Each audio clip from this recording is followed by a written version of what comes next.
Amigos, buenas tardes. Bienvenidos a otro capítulo más de Arte Vanguardia Mexicano. Mi nombre es Alejandro Ramírez, artista plástico, y hoy vengo aquí mostrándoles esta espectacular laguna. Me encuentro todavía en la zona del Bajío. Hablamos la vez pasada de la cultura Chupicuaro, ese desarrollo alfarero increíble que tuvieron.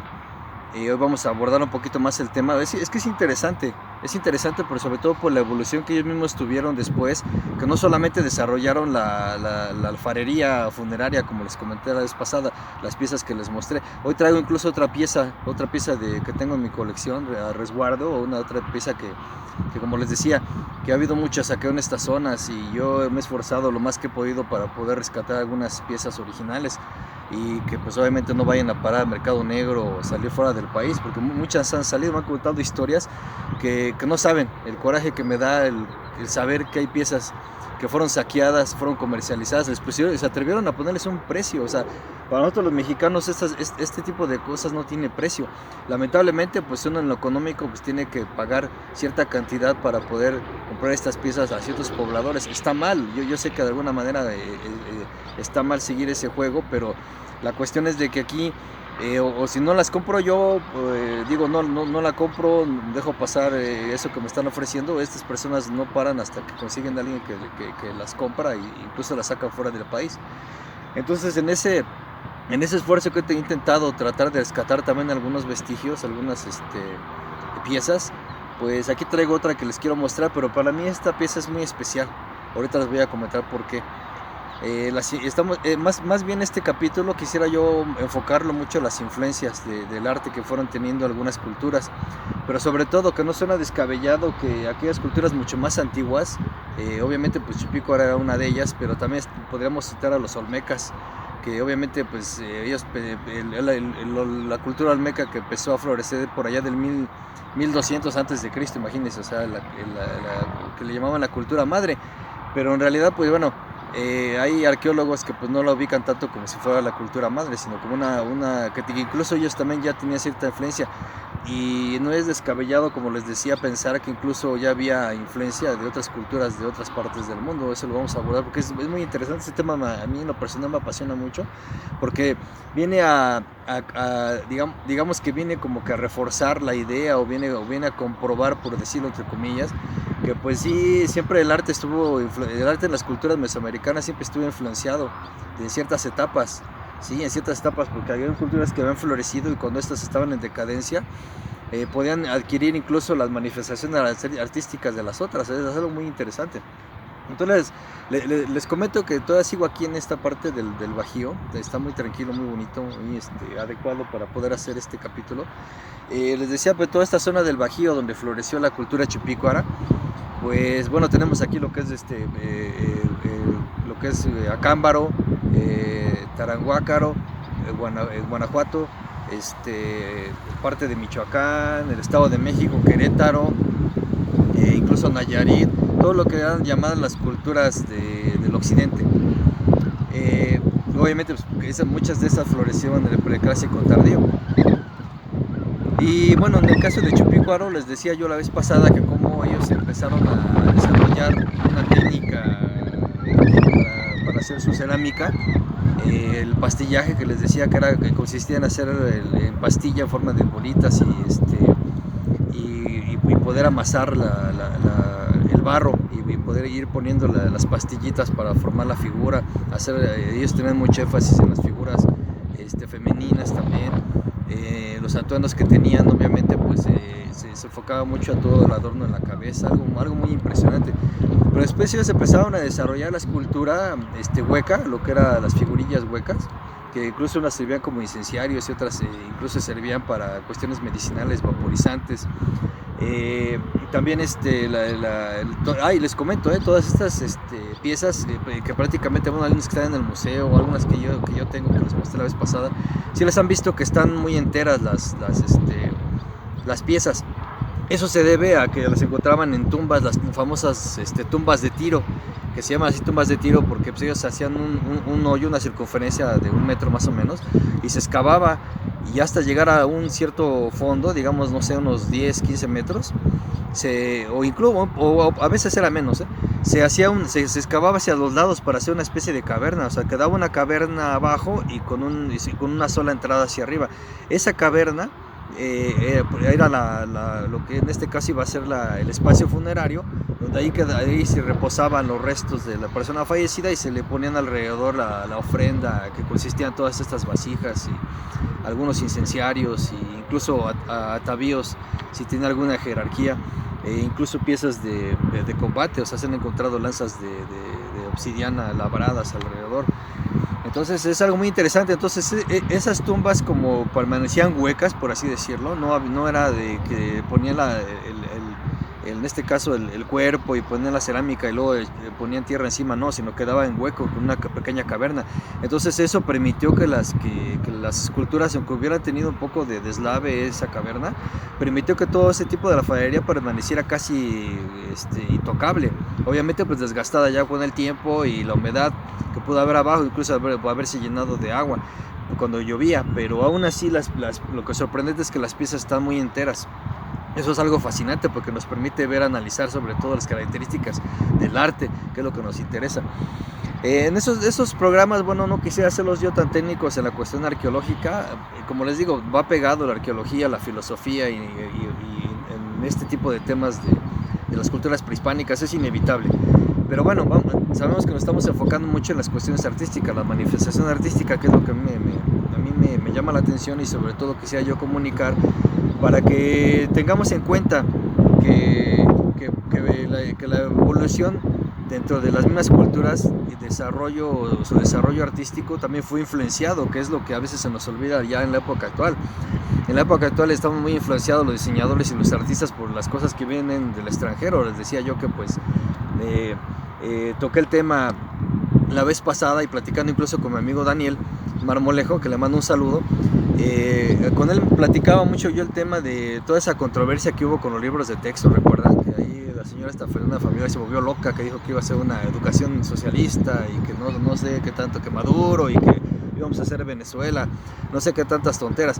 Pero volviendo a la cuestión de los libros de texto, ya ven que salió una convocatoria que decían que podías tú participar y creo que hay una controversia porque ahí que no iban a pagar por el trabajo y todo ello. Entonces yo incluso estuve en contacto con la Secretaría de Educación Pública manifestando públicamente de que pues yo, si nadie quería participar, pues yo donaba mi trabajo, no, por mí no hay ningún problema. Imagínense cerrar mi etapa artística y tener un libro de texto con una portada o ilustraciones interiores.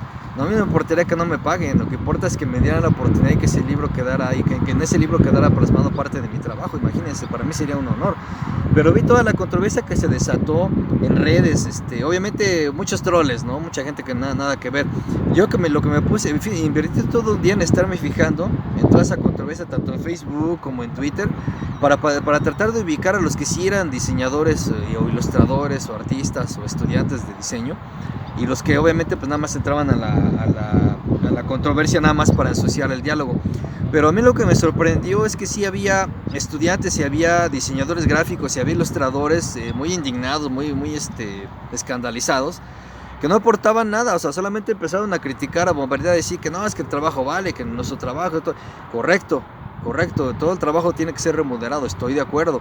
Pero ¿cuál es mi sorpresa? Que yo empezaba a entrar a foros y empecé a ver estos mismos artistas, los traté de ubicar y veía yo incluso sus avatar de Twitter o de Facebook, y empecé a ver que ellos mismos ponen en su blog de discusión y en sus avatares de Twitter y de Facebook, ponían parte de sus trabajos. Incluso llegué a entrar a varios Facebook, a varios sitios donde ellos ponen sus trabajos, y yo lo que veía es que están demasiado influenciados por las caricaturas de la televisión, y principalmente esa caricatura de Hora de Aventura está muy chistosa, pero casi todos se basan en eso, hacen muñequitos y hacen ese muñequito minimalista.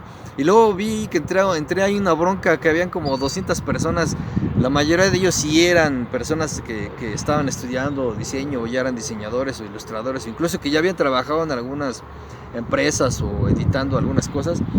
Y ellos mismos estaban discutiendo y se peleaban, que decían que estaban hartos del arte minimalista, que el arte minimalista le vino a poner en la torre a no sé qué. Y ahí me daba risa porque digo, en realidad pues ellos mismos tienen la culpa y a su vez tienen la solución. O sea, se están basando en una referencia, en una influencia extranjera, en una influencia de moda, en una influencia de Cartoon Network, de las caricaturas de Disney. O sea, se basan en todo eso. O sea, yo he hecho recámaras infantiles para niños, me han contratado muchas veces para eso, que es lo que más he hecho, Cielos en el Techo, los personajes de Disney, Bob Esponja, de la serie de animada que ustedes me digan. Pero eso porque me lo pide la gente, es una decoración. Y a veces les trato yo de decir, bueno, pues puedo hacer una ilustración tipo el Principito si quieren, sin que sea el Principito yo invento personajes o los hago, pero a veces la gente no quiere, a veces la gente quiere algo comercial, a lo que el niño esté viendo en la televisión, y bueno, pues eso es lo que termino yo pintando, ¿no? Pues así que el cliente paga, el que paga manda. Pero eso es diferente y muy diferente a que yo me case con esas ideas y que mi trabajo lo haga yo todo el tiempo lo haga yo así. O sea, incluso les voy a enseñar después una publicación que se hizo por ahí de los años 90, cuando empezó toda esta organización de la lucha contra el SIDA. Y yo trabajaba en una empresa de publicidad que hacía la publicidad precisamente para ciertos laboratorios farmacéuticos. Y en esa empresa le encargaron que se hiciera un folleto explicativo para la lucha contra el SIDA e información. Entonces me encargaron a mí, o sea, que hiciera yo ese folleto, y lo que hice fue hacer caricaturas, pero al estilo de Eduardo del Río Ríos, no sé si lo recuerdan. Él prácticamente terminó de educarme Ríos a mí, independientemente de lo que yo estudié. Siempre tuve los cuentos y las revistas de Ríos en mi colección. Y intenté emular a este caricaturista para hacer cierta información acerca de la lucha contra el SIDA. Después les voy a mostrar incluso a lo mejor algunos de ustedes lo llegaron a ver por ahí. Se repartió en escuelas, en hospitales de forma gratuita, patrocinado por un laboratorio. Y yo intenté hacer ese tipo de caricatura porque al principio me decían, no, ya está todo chistoso, tal vez puedes inspirarte en lo que ves en la televisión. No, yo dije, no, lo primero que vino a la cabeza fue algo informativo, Ríos. Intenté yo hacer eso, ¿no? Obviamente a mi estilo, hoy lo van a ver, o sea, no copiando los personajes de Ríos.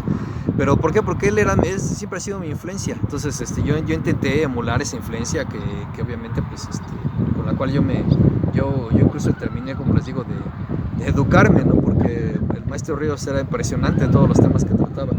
Entonces digo que en todo este foro de discusión, que empezaron a discutir en cuestión de diseño, y se empezaron a pelear entre ellos, y empezaron a decir que no, es que el diseño minimalista, es que no sé, o sea, y todos siempre basándose, yo veía, y todo basándose en estética, basándose en que, es que las referencias que tienen, no, o sea, aquí lo que pasa es que las referencias que tienen ya los estudiantes, digamos, de diseño, y los chavitos que creen que, pues, al emular una caricatura de Cartoon Network, hacer un diseño minimalista, un muñequito así, ya descubrieron el hilo negro y se sienten los grandes diseñadores.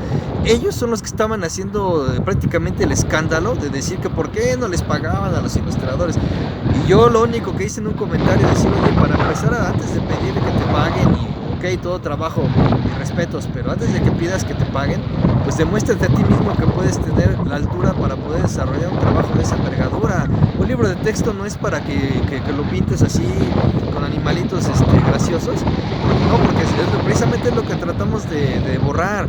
Y queremos tratar de borrar toda esa influencia norteamericanizada, eurocentrista, que a fuerzas tienen que venirte a implantar ese estilo de caricaturas. O sea, a mí se me hace ridículo. Digo, ¿qué caricaturas vas a poner, vas a publicar en un libro de texto? ¿Las de tipo Hora de Aventura? O sea, esas son las propuestas que tienen las nuevas generaciones. No, o sea, está mal. Entonces, ese es un pequeño detalle. Digo, conste que no lo digo yo, los debates ahí están en las redes, no lo digo yo. Lo único que hice fue ver para tener argumentos. Como les digo, de estos programas, les digo, vamos a abordar ciertos temas pero con argumentos. Si no tenemos argumentos, mejor no decimos nada. Si no tenemos una cierta experiencia, mejor no decimos nada. Si no hemos, a mí me dicen una vez, oye, cada quien habla como le ha ido en la feria. Me dicen a mí. Ya saben, yo que siempre les respondo, está bien, yo voy a hablarte como me ha ido en la feria, pero ¿sabes qué? En esa feria da la casualidad de que yo vi quién y cómo eran y quiénes eran los que manejaban los juegos mecánicos de esa feria. Es muy diferente a cómo te va en la feria y que no te des cuenta qué hay detrás, quiénes están detrás. Entonces, obviamente, pues todo eso abarca la cuestión de los fideicomisos, les decía. O sea, mucha gente que la cual me pagó a mí para hacerles trabajos, y esas personas después iban y cobraban. Si yo cobraba 10,000, les cobraban 30, 40, 50 mil pesos sin hacer nada, ¿sí? Quedan unos absolutos inútiles porque ni siquiera eran diseñadores ni eran artistas, pero se presentaban como diseñadores y artistas. Igual los que querían conservar becas del FONCA. Ajá. Y tengo pruebas de todo lo que les estoy diciendo y les puedo apostar que hay gente que no se va a atrever a cuestionarme porque saben quién soy y ellos ahorita se van a echar de cabeza. Entonces, así que pues yo tampoco voy a hablar a los cuatro vientos, pero sí puedo decir que tengo las muestras, tengo las pruebas y sobre todo hay gente que me conoce, que sabe que yo les eché la mano, así como los músicos de apoyo, los músicos de estudio que ayudan a grabar un disco, así yo eché la mano a muchos proyectos, muchos arquitectónicos, de diseño, de concursos, o sea, de lo que ustedes me digan, ahí estuve yo presente, solo que obviamente pues, el que llevaba el crédito era el dueño del proyecto, su círculo más cercano, sus amigos, etcétera, etcétera, etcétera. A mí me decían, haz esto, me contrataban, lo hacía, lo entregaba y ellos lo presentaban y para ellos era el crédito, ¿no? Total, o sea, digo, a mí me pagaban, no importa, yo siempre cobré lo que estimé que era justo para mí. Y ya después me fui enterando de las cosas, ¿no? Y ahora que se destapó toda esta cloaca de los fideicomisos, de las becas para la comunidad artística, que se empezaron a quejar, que decían, a López Obrador no le interesa la ciencia, no le interesan los artistas. Pues sí le interesa, tanto de que pues, les quitó la bolsa de dinero que se estaban robando, que prácticamente estaban haciendo eso. Habían hijos de políticos que pues, no hacían nada y simplemente cobraban sin trabajar. Ponían a trabajar a otras personas, ellos prestaban el trabajo y cobraban. Entonces, pues vamos a caer en un debate, como les digo, hay que tratar de tener las bases, hay que tener los argumentos, hay que tratar de tener las pruebas, obviamente. Pero les digo, en estas discusiones se me hacía ridículo ver cómo había gente que se ponía a discutir y yo veía sus trabajos y digo, oye maestro, primero supérate tú, primero trata de crearte un propio estilo, de tratar de tener diferentes experiencias, incluso de aquellos, o sea, yo he conocido artistas y jóvenes de bajos recursos que han intentado salir por sus propios medios y no han logrado. Y hay gente que tiene todos los medios posibles, todo el dinero del mundo, tiene influencias y todo. Y es la gente que menos se esfuerza, menos se supera. ¿Por qué? Porque tiene parte de las cuestiones de contactos y de trabajo las tiene resueltas. Entonces, ¿qué le va a interesar? No le interesa. Entonces, pero lo que a mí me cae mal es de que ese tipo de personas son las que empiezan las discusiones. Muchas veces ellos, dentro de su burbuja, creyéndose los grandes vanguardistas en diseño y en ilustración, empiezan a hacer esas discusiones ridículas. Y les comento, les comento de nuevo, si quisieras tú hacer currículum, a mí no me importaría tener 20 años, estar estudiando diseño y que me dijeran, no, llevas a ilustrar un libro de texto y no te vamos a pagar, a lo mejor no te vamos a dar para viáticos, algo. No importa, yo lo haría. ¿Para qué? Para hacer mi currículum, es importante, es muy importante, pero hay gente, la nueva generación no lo ven así, o sea, están estudiando, ya hacen un muñequito, un trazo así, y ya se sienten los maestros y ya quieren que les paguen las perlas de la Virgen y no va por ahí. Es en serio lo que les estoy diciendo, tienen que aprender a trabajar, tienen que aprender a desarrollar su técnica y sobre todo tener unas bases para el diseño y para el arte que muchas veces no se atreven a explorar. Estamos haciendo estos programas para hablar de influencia, para hablar de la cuestión artística. Imagínense la cantidad de información que tenemos atrás de nosotros con las culturas prehispánicas, tan solo con eso, las síntesis gráficas que ellos hacían, las representaciones del sol, el agua, la lluvia, como siempre les he dicho. Cuando se pierde la capacidad de asombro se pierde todo, ¿sí? Porque esas personas, si tuvieran capacidad de asombro, se quedarían calladas y dirían, vamos a explorar y vamos a tratar de ver qué es lo que hay detrás de nosotros como cultura, como México, como mexicanos. Visiten los museos. Ahorita poco a poco se están empezando a abrir los museos, está ya levantándose ya un poquito la cuestión del semáforo verde, algunos en amarillo. Pero ya está empezando a haber afluencia en ciertos museos, en exposiciones. Háganlo, visiten el Museo de Antropología. El Museo de Antropología, quiero decirles que no se recorre en un día, ni en una semana. Si de veras vas a ver y vas a analizar, el Museo de Antropología no se recorre ni en un día, ni en una semana. Con eso les digo todo. O sea, si vas a ir un domingo, un solo día, es para que puedas ver la Sala Mexica, por decirte. Desde que empieza hasta que termina. Eso, viéndola bien, analizando todo, en un día, a veces incluso ese día no te alcanza. Entonces, tenemos mucha información detrás de nosotros, tenemos mucha bibliografía, mucha cuestión estética de ver. Y lo que les digo es más que nada para recuperar esa identidad que se ha estado perdiendo. En la comunidad artística he visto que mucha gente se va por otro lado. O sea, les gusta más la influencia, como les decía yo anteriormente, les gusta mucho la influencia extranjera, lo que viene detrás, lo que viene de otro continente. ¿Por qué? Porque es lo que está de moda. Les comentaba yo que trabajé en una empresa coreana que hacía diseño. Después de ahí yo me independicé y seguí haciendo, por 2 años más estuve haciendo diseño textil para estampado de blusas, de moda, vestidos, todo ello.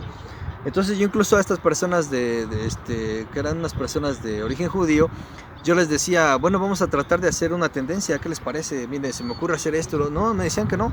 No, porque ellos tenían que ir a Las Vegas o tenían que ir a París para ver lo que iba a venir de tendencia para poder desarrollar algo. Y luego les decía, oye, ya ves, lo que trajiste es lo que yo te estaba proponiendo. Ah, no, pero es que tú me lo estabas proponiendo de otra manera. Le digo, no, es exactamente lo mismo. Lo que pasa es que ustedes piensan que porque viene de fuera es la tendencia que a veces tiene que aceptar, porque en México no podemos implantar una moda ni una tendencia, porque pues México no tiene esa preparación, tiene que venir de Europa, tiene que venir de Las Vegas, o sea, se me hace algo ridículo. Y obviamente pues después, ¿qué pasó? Empezaron ellos también en el área de blancos, empezaron a recibir contrabando chino. Con todo respeto lo digo para la comunidad china, pero eso es lo que pasó. Empezaron a tener ellos contacto con empresas que les vendían ya los diseños estampados, y obviamente todos venían de China. Y ellos empezaron a decirme, oye, aquí me traen la tela estampada, yo no tengo que mandar a estampar. Y dicen que si voy a estampar, pues allá en China pagan $1 por cada diseño hecho a mano. Y yo le decía, bueno, yo te puedo, ya me decía, porque el trabajo es muy detallado y es muy rápido. Y yo le dije, bueno, yo te puedo competir en calidad, en rapidez, pero en lo que no te voy a poder competir es en el precio. Yo no voy a aceptar que me des $1, no voy a rebajar mi dignidad y mi trabajo para que me pagues $1 por cada diseño hecho a mano. Entonces ahí muere. Salimos buenos términos, ahí los dejé con su contrabando, con sus piezas de contrabando, y les digo nuevamente, para la comunidad china, y con mucho respeto, pero eso fue lo que pasó. Y ellos empezaron a argumentar eso, sí, de que al diseñador le empezaron a rebajar su trabajo, empezaron a pagar una bicoca, obviamente cobijándose en el pretexto de que pues ellos les venían la tela estampada de China, y que si quieres mandar a estampar algo ya lo pagaban en $1. Le pagaban a los diseñadores $1. Digo, bueno, pues qué desgracia, ¿no? Entonces fue cuando ya acabó mi relación ahí y me etapa como diseñador textil. Pero les decía yo ese tipo de cosas, ¿no? De que a veces les interesa más lo que viene del extranjero, la influencia extranjera, y no hacemos caso a lo que tenemos dentro. O sea, aquí en México, mi intención también por hacer este tipo de programas, que le agradezco nuevamente a Daniel que me haya dado este espacio a Cuarta República, es poder... yo sé que hay muchos, ustedes entran a YouTube, hay muchos programas muy interesantes, algunos que les llegan a hablar de las culturas prehispánicas más detalladamente, y prácticamente yo sigo todos esos canales, muy interesantes, muy profesionales. El mío no está profesional, pues hasta cierto punto de afición, pero lo que sí tengo es muchas cosas que platicarles. El desarrollo, digamos, de estos programas, pues más bien es para ver la influencia artística. Y recuerda que estamos hablando del arte. Les digo, es inevitable hablar de arqueología, hablar de fechas, hablar de tiempos, hablar de incluso de filosofía. Pero aquí en la cuestión artística, lo que sí me interesaría ver con ustedes es poco a poco ver cómo se fueron influenciando las culturas. Les digo, este programa, de hecho, quiero que se trate de eso. Les decía yo, pues también otra de las cosas, hablando de esto, no solo ha habido el saqueo de piezas, les decía yo, el saqueo que hemos tenido de nuestro arte prehispánico, sino también la propiedad artística que se ha ido saqueando también con los diseñadores de moda. Carolina Herrera, la señora venezolana, las tiendas como Zara, Mango, Isabel Marant, Louis Vuitton, Michael Kors, todos apropiándose de la cultura mexicana para ellos sacar sus atuendos, ¿no? También eso, de veras que yo felicito mucho a la Secretaría de Cultura por poner cartas en el asunto, en esa cuestión de que ellos comercializan miles de millones de estas empresas, con un descaro increíble, cuando ni siquiera a veces ni siquiera les pagan la idea a estas personas, ¿no? que son las que desarrollan los diseños. Se me hace algo muy descarado, muy vil. Y también eso es lo que quería yo comentarles, ¿no? Todo lo que hagamos así hay que denunciarlo, hay que apoyar a este gobierno que está tratando de poner orden, porque México fue saqueado de muchas formas. Y una de las cosas que también nos quisieron arrancar fue nuestra dignidad. También nos quisieron arrancar nuestro pensamiento, nos quisieron arrancar nuestras influencias prehispánicas, todo. O sea, si este gobierno liberal hubiera podido, nos hubiera lavado el cerebro a todos de una manera inaudita, ¿no? Para que olvidáramos todo, borrón y cuenta nueva, y que solo permaneciera el mercantilismo, las influencias extranjeras, y tratar de sentirnos cada vez menos. ¿Por qué? Porque el país vecino pues, es mayor que nosotros y tenemos que aguantarnos a todo lo que nos digan. Todo eso era lo que ellos manejaban. La cultura no fue la excepción, los saqueos los permitieron, y eso es algo que nunca tenemos que olvidar. Entonces, en base a eso también yo les decía, y el arte prehispánico, que obviamente estamos hablando aquí mucho de la plástica, de la cuestión gráfica, pero también en el arte prehispánico existía, aparte de la escultura de la alfarería, estaba la poesía. Nezahualcóyotl con esos poemas increíbles. Estaba también la cuestión de mitos y leyendas. También lo que quiero tomar en cuenta y comentarles después es las ceremonias que se hacían, los rituales que se hacían religiosos para adorar al sol, los cuatro rumbos del universo, el palo de los voladores de Papantla, una historia increíble también ahí, que les voy a comentar, que la ceremonia que ustedes ven, que está un danzante arriba tocando, van bajando ataviados con atuendos de guerreros, los danzantes. ¿Y qué pasa? Había otro personaje ataviado como de mono que a su vez iba brincando en las cuerdas, que obviamente eso ya no se recrea hoy, pero era impresionante la manera en cómo ellos desarrollaban ese tipo de manifestaciones teatrales, por así decirlo, pero más bien eran rituales, una cuestión sagrada, o sea, impresionante ese tipo. También vamos a abordar un poquito ese tipo de manifestaciones teatrales, religiosas, que obviamente pues eran ritos sagrados, impresionantes, o sea, una cosa que se arriesgaba el físico prácticamente, ¿no? Pero algo impresionante. Pero bueno, volviendo a lo que les comentaba, traigo una pieza, vamos a empezar a traer el tema de las influencias artísticas. Traigo una pieza que obviamente que quisiera mostrárselas así, que vean que la traigo bien resguardada, aquí en una cajita, la traigo. Esta pieza que les voy a mostrar, me es muy importante y muy emocionante, porque cuando yo la vi, cuando me la mostraron estas personas, sin pensar, pues yo dije, no, yo me llevo esta pieza porque, híjole, no. Para mí es como si fuera un eslabón, por así decirlo, ¿no? Un eslabón de influencia artística. ¿Por qué? Ahora te las voy a enseñar por qué. La pieza es característica de la, digamos, por así decirlo, ya de la última etapa de Chupícuaro, del arte alfarero. Vean cómo tiene aquellas orejeras pintadas de rojo, ¿sí lo ven? El barro, la nariz prominente, los ojos como rasgados, casi cerrados, es un mascarón. Es impresionante esta pieza, ¿sí la ven? Original, obviamente. Le falta aquí arriba algo que me intriga mucho, que tal vez sea una especie de penacho, o no sé, ¿sí lo ven? Le falta esa pieza. ¿Sí? Y me es muy especial esa manifestación artística, porque cuando yo la vi me recordó a esta otra pieza. Les voy a mostrar un brasero teotihuacano, es pero vean la pieza que tiene en medio, un mascarón, igual. Si ven los ojos medio rasgados, las orejeras grandes, ¿sí lo ven? Y brasero ceremonial que les estoy mostrando es una pieza teotihuacana, lo cual nos indica la influencia que tenía Chupícuaro ya de la cultura teotihuacana. Es algo muy impresionante. O sea, por eso digo que esta pieza me emociona mucho, porque me hace recordar que sin temor a equivocarme, de la influencia que empezaron a tener esas culturas. O sea, es algo impresionante cómo esa manifestación, recuerdan de las figuras que les mostraba, cómo empezó ese desarrollo de las piezas en pastillaje, cómo se empezó a desarrollar con influencias teotihuacanas, porque recuerden que incluso aquí cerca en San Juan del Río hay una base que les decía piramidal, ahí cerca de la terminal de autobús de San Juan del Río, que también quiero visitarla para que hagamos un programa desde ahí. Y esa base estuvo ocupada por la cultura chupícuara. Y después ya se encontraron, incluso ahí también se encontraron vestigios, caritas y pedazos de barro ya con influencia totalmente teotihuacana. Es algo impresionante, algo que les digo que es donde marca la influencia. Es algo emocionante, porque ahí podemos ver cómo empezaron las culturas a influenciarse en manifestaciones artísticas, estéticas, que eso es lo que yo les quería comentar. También vamos a hablar más adelante de otras culturas. Aquí traigo otra pieza también que les quiero mostrar. Esta pieza yo la pinté, que esta pieza es una parte de mural de Cacastla, el mural de los guerreros. Pero ¿cuál es lo interesante que les quiero mostrar aquí? Es que ustedes a simple vista, si la ven, pareciera como si fuera un mural de cultura maya, como aquellas manifestaciones de los murales de Bonampak, pero no, esta pieza es de la cultura de Cacastla.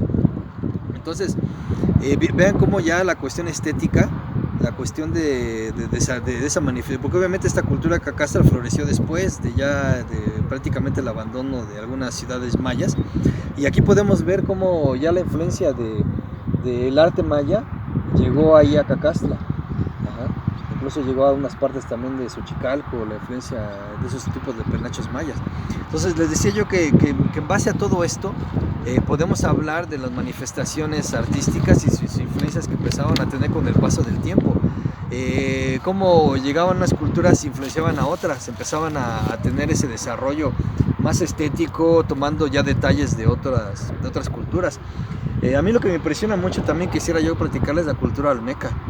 Ahorita precisamente voy a cortar el video que estoy haciendo aquí en vivo y les voy a mostrar unas imágenes que les voy a ir narrando, donde se va a ver distintas manifestaciones estéticas, tanto arquitectónicas como alfareras y de diseño. Precisamente empezando desde el arte de Chupicuaro hasta ver el arte olmeca, que el arte olmeca me impresiona mucho porque muchas piezas de arte olmeca es como si fueran piezas asiáticas, o sea, es alguna influencia que no está descabellado pensar, y muchos historiadores y arqueólogos prácticamente afirman que si hay en las mismas manifestaciones artísticas de la cultura olmeca, hay indicios de que México ya, las costas, en este caso de Veracruz y de esta zona del Golfo, ya habían sido visitadas habían llegado ya embarcaciones chinas de aquellas dinastías antiguas. No es descabellado pensarlo, les digo, o sea, no, es algo muy interesante que pues, yo creo que hay que verlo más a fondo, pero la cuestión estética, que aquí es lo que nos importa, lo artístico, ustedes lo ven y tiene mucha influencia como si fueran orientales, o sea, es algo fascinante, es algo impresionante. Y también la cultura totonaca, les comentaba hace rato del palo del volador y todo esto. Es impresionante la cultura, las caritas sonrientes, no sé si las recuerdan. También vamos a ver ese tipo de arte. Pero entonces digo, toda esta narrativa que tratamos de hacer y de fabricar, con imágenes, con cosas que les puedo mostrar, cosas que a mí me emociona con el paso del tiempo, ir descubriendo, porque uno nunca dejas de aprender, y descubriendo cómo se fueron desarrollando todas esas manifestaciones. Es para nutrir sobre todo, aparte de nuestra identidad obviamente, es para nutrirnos, independientemente de lo que estés estudiando, arquitectura, filosofía, historia, arqueología, artes plásticas, lo que sea. O sea, creo que es importante que rescatemos de dónde venimos, qué influencias tenemos incluso nosotros como mexicanos, las costumbres, las tradiciones. Es algo que también no tenemos que dejar de rescatar, y sobre todo de manifestar. Así, les comentaba yo de cómo el Día de Muertos, cómo es una tradición única en México. Yo con mi estancia en Argentina, que fui varios años, allá la gente se impresionaba y me decía, oye, pero ¿a poco el Día de Muertos son, y van a hacer algunas ceremonias y comen allá? Sí, o sea, sí es lo que hacemos, o sea, son las costumbres que hay. Se va a una velada hacia los muertos, se les pone una ofrenda. O sea, ellos muy impresionados por las manifestaciones que teníamos hacia los muertos. Pero es muy interesante, les digo, o sea, somos una cultura muy rica nosotros los mexicanos, y a veces creo que no lo exploramos al 100%. Pero bueno, regresando al tema artístico, sí quiero mostrarles yo unas imágenes para que ustedes vean cómo con el paso del tiempo ha habido ciertas influencias, no solamente entre culturas mesoamericanas, sino también podemos incluso afirmar que hubo ya influencias de culturas extranjeras, milenarias, de China principalmente. Entonces, pues les voy a tratar de hacer un resumen con imágenes. Los invito a ver esto con calma para que podamos completar este video, y ahorita regresamos.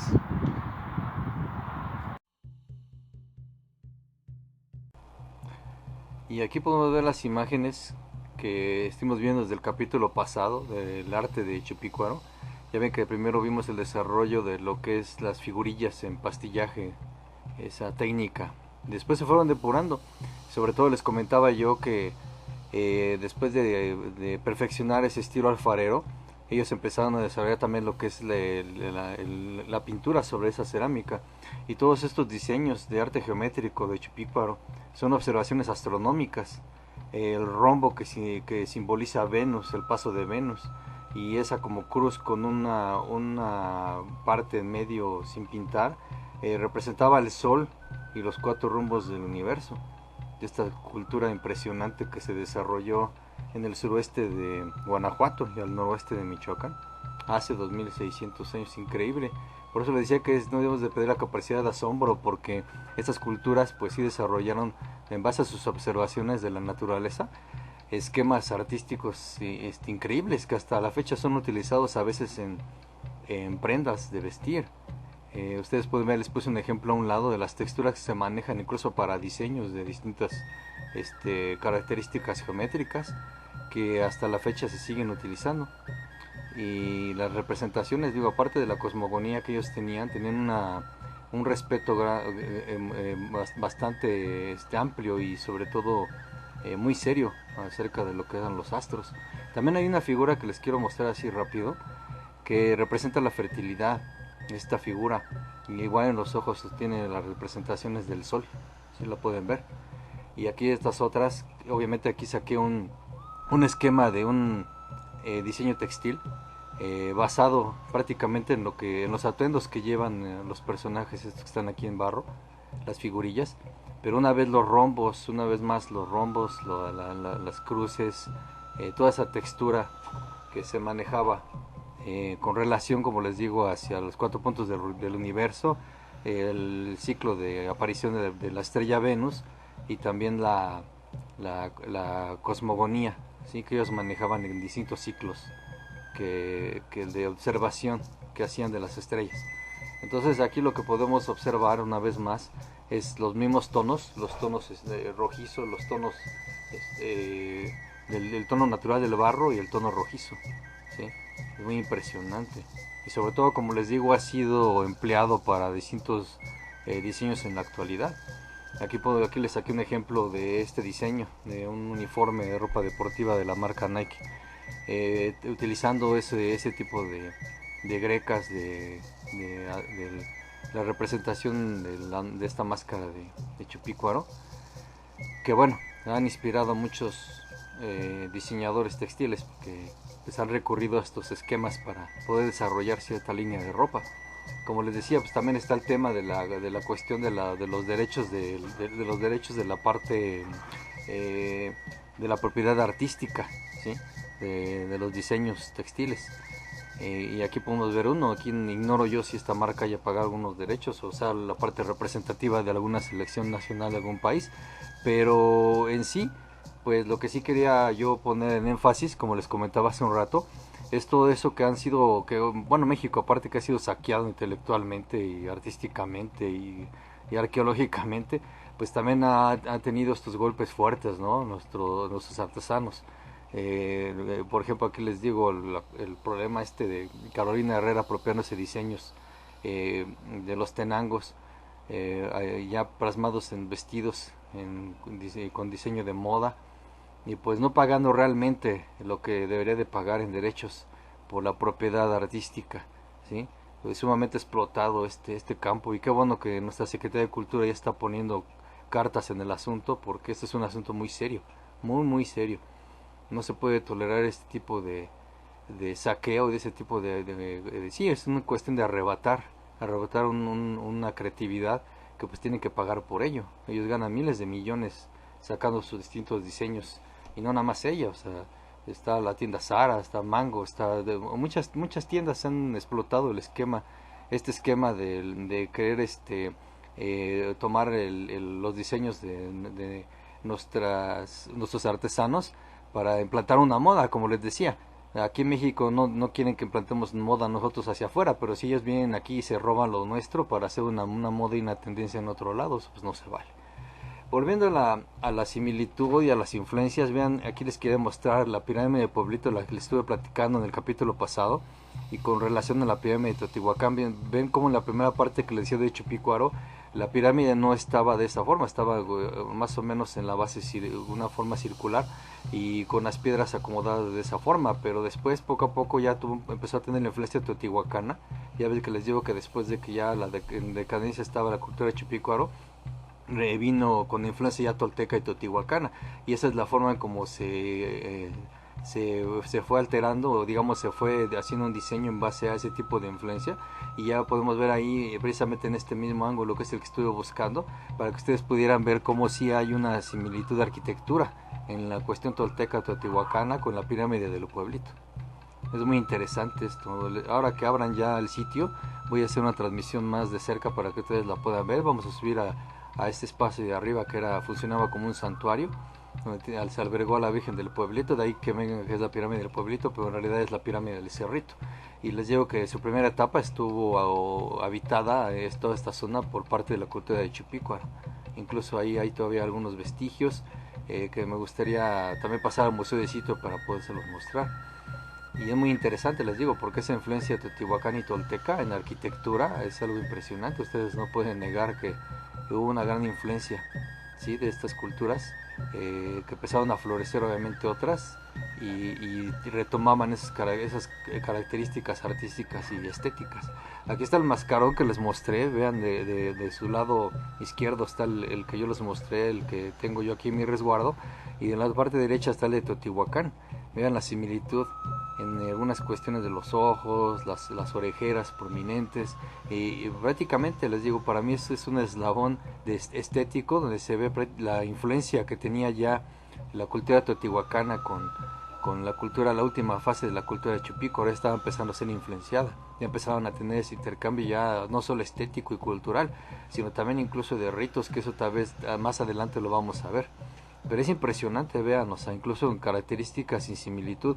Y les mostré esa imagen del brasero, esa es otra, o sea, vean cómo variaba, digamos, la implementación de este tipo de imágenes en diferentes aplicaciones, en los braseros, en mascarones, en los pectorales, en atavíos que se le podían poner a las urnas funerarias, a los muertos. Pero ya empezaba en Chupícuaro, ya en esta parte ya empezaba a ver esos indicios de la influencia teotihuacana. Es algo también increíble. Por eso digo que esa pieza para mí es muy importante, porque se veía que ya tenían ya la influencia teotihuacana, empezaban a desarrollar ese tipo de estética, y es algo que pues sí, quería yo mostrarles, porque yo la verdad me siento muy emocionado de tener esa pieza, porque para mí, en el momento que la vi, yo dije, esta pieza es especial porque tiene características ya teotihuacanas. Es algo muy impresionante.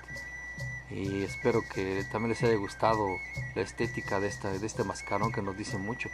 Aquí vean, seguimos hablando en cuestión arquitectónica. Arriba está la pirámide de los gigantes de Tula, que si la conocen, está aquí en Hidalgo. Y abajo está la pirámide de Chichen Itza. Vean cómo es muy parecido así, incluso las estacas que están debajo, el templo de las estacas, que se llama el de Yucatán. Pero vean cómo es muy similar en la arquitectura, una tolteca y a otra es maya. Aquí después voy a tomar un espacio para poder narrar. Ahí les puse la imagen de 8 venado garra de jaguar. Es una historia interesante de este guerrero mixteco. ¿Y por qué?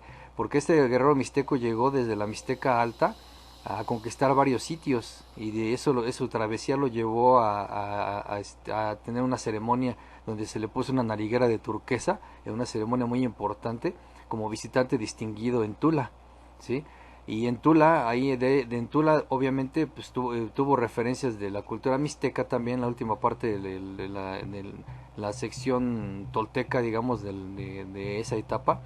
Y fíjese que es una historia muy padre, porque este guerrero después hizo un viaje que le llamaban el viaje a la Casa del Sol, y no es otra cosa más que este personaje viajó de ahí con su compañero inseparable también, que está identificado como Seacatl Topiltzin-Quetzalcoatl, una persona de carne y hueso, no el dios emplumado, sino una persona, un guerrero también mixteco, que tolteca, que llegó también en una travesía, los llevó hacia Yucatán a visitar el templo de la Casa del Sol, y de ahí se puede variar un poco la cuestión de que puede ser que la estética haya sido esa parte influenciada, ¿no?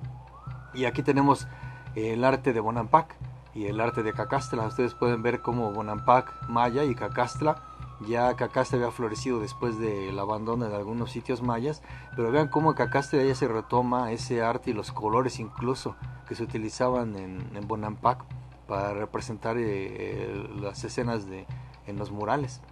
Este tono azul turquesa, el color de la piel de los guerreros, la estética. Si ustedes ven un mural en Cacastla pueden pensar que es una persona de origen maya lo pintó, pues más que nada fue no tanto de origen, sino fue la influencia que tienen ellos del arte maya.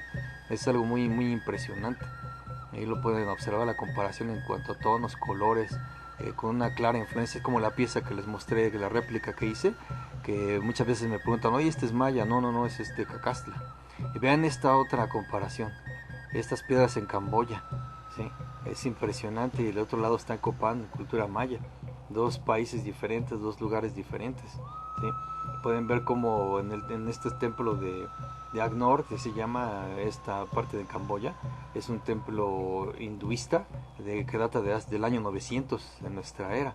Y vean la estela de Copán con gran similitud, esas caras viendo hacia el horizonte, erguidas, ¿sí? Con todo ese atavío que tiene como de penacho y como de toda la vestimenta ceremonial. Es algo bien, bien impresionante esto, ¿no? Una influencia que se tenía, la comunicación que ya se tenía incluso de las sociedades asiáticas de aquel entonces, de la antigüedad, algo muy impresionante. Y tomando ya este tema, ya entrando de lleno a este tema de la influencia asiática, vean este otro, el Señor de las Limas, la cultura olmeca, de 300 años antes de Cristo, ¿sí? Y los terracotas de la dinastía Han, de 206 antes de Cristo, las posiciones, las características del rostro, de la cara. Ustedes pueden ver cómo es innegable la influencia que se tenía del arte asiático, ¿no?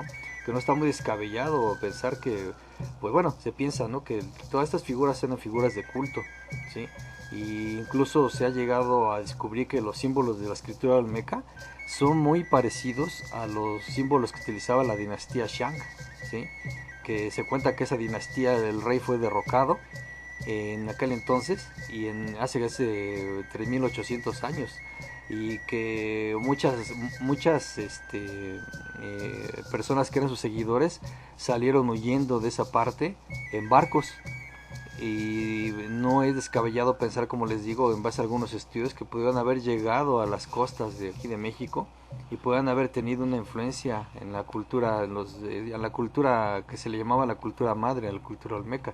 Porque ustedes pueden ver toda la influencia que hay de arte asiático. Aquí pueden ver otra escultura llamada el luchador, los llamados baby face, que dice que tienen características de cara de jaguar, pero no podemos negar que esos ojos rasgados y de rasgos mongólicos pues nos hacen pensar en una gran influencia de culturas asiáticas, ¿sí?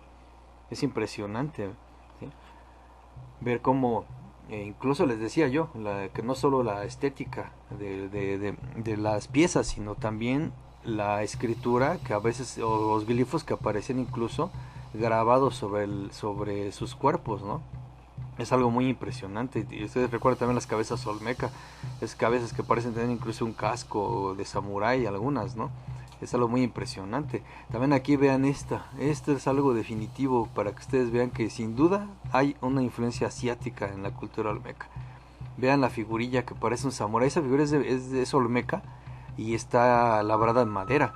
Algo muy impresionante porque pues hay muy pocos vestigios de escultura en madera que hayan sobrevivido hasta nuestra época. Y la piedra del lado derecho es una piedra verde, característica como la del Señor de las Limas, pero esa piedra tiene escritos, manuscritos, alcanzan a ver que tiene como escritos sobre ella, como símbolos. Pues esos son los símbolos que les comentaba yo, que dicen que son muy similares a los de la dinastía Shang, imagínense. Que son lo han estudiado muchos arqueólogos, hay gente que como que no se atreven todavía a decir, no, pues asegurar completamente, porque creo que pues no hay una evidencia contundente, pero creo que la influencia y la estética nos dice mucho, ¿sí? Es algo impresionante, vean, o sea, como las similitudes con el arte oriental, el arte asiático, es impresionante, o sea, esa figura de madera, incluso la posición en la que está, ¿sí? Si recuerdan, hemos visto, si han llegado a ver ceremonias o han visto escenas de ceremonias de samuráis de estos rituales asiáticos, las posiciones son muy similares a las de este personaje. Pudimos ver en todas las imágenes la influencia artística que se fue heredando con el paso del tiempo, como cultura tras cultura. En la arquitectura también es muy interesante, estas piezas olmecas impresionantes con esa influencia asiática increíble. Y hablando de eso, quería mostrarles ya estas piezas ya así de rápido. Miren esta carita, que es de origen de zapoteco, pero ven también la influencia, parece como si fuera una pieza china también. Está increíble esta pieza. También quiero compartirles que me encontré este pedacito de plato de aquí Chupicuaro, pero vean la manifestación que tiene atrás geométrica. Esos como rombitos que va de más grande al más chico. Me comentaba un arqueólogo que es una representación de una estrella, el brillo de una estrella, ¿sí? A veces incluso ya tenían estudiado el paso de Venus, es algo muy impresionante. Pero pueden ver cómo la estrella se va apagando, ¿sí? De la parte más amplia hasta la parte central ya más chiquita, más pequeña, que es el representado el reflejo de una estrella. Y muy impresionante porque ya después de aquí se empezó a derivar el arte chupicuaro que vimos en las imágenes, esos atavíos geométricos en el pecho increíbles, toda la cara pintada, o sea, todas las manifestaciones cósmicas que tenían ese tipo de representaciones artísticas. Y he estado encontrando varios cachitos de platos, algo muy impresionante, miren, toda la zona de Chupicuaro, algo increíble. Pues dejamos hasta aquí este capítulo, espero que les haya gustado, poder analizar las influencias que empezaron a tener entre culturas. Y pues el siguiente capítulo, bueno, cada vez se ponen más emocionantes obviamente para mí, espero que también para ustedes. Vamos a ver diferentes manifestaciones también de otras culturas, porque de lo que más tenemos que hablar aquí es de manifestaciones artísticas, porque tenemos mucho de qué hablar, mucho por qué sentirnos orgullosos como mexicanos. Entonces, pues aquí dejamos este capítulo, espero que les haya gustado. Mi nombre es Alejandro Ramírez, recuerden que si vamos a tratar temas y vamos a abordar en ellos hay que tener los argumentos, ¿sí? Y aquí en estos capítulos lo que intentamos es tener argumentación para saber y para poder hablar de ciertos temas, y sobre todo les comento, el debate viene, están o no de acuerdo conmigo, eso no hay ningún problema. La cuestión aquí es tener argumentos, es tener bases, y sobre todo si algo sabemos tratar de comunicar, ¿sí? No perdemos nada, al contrario, ganamos mucho comunicando todo esto. Me dio mucho gusto estar con ustedes y nos vemos a la próxima.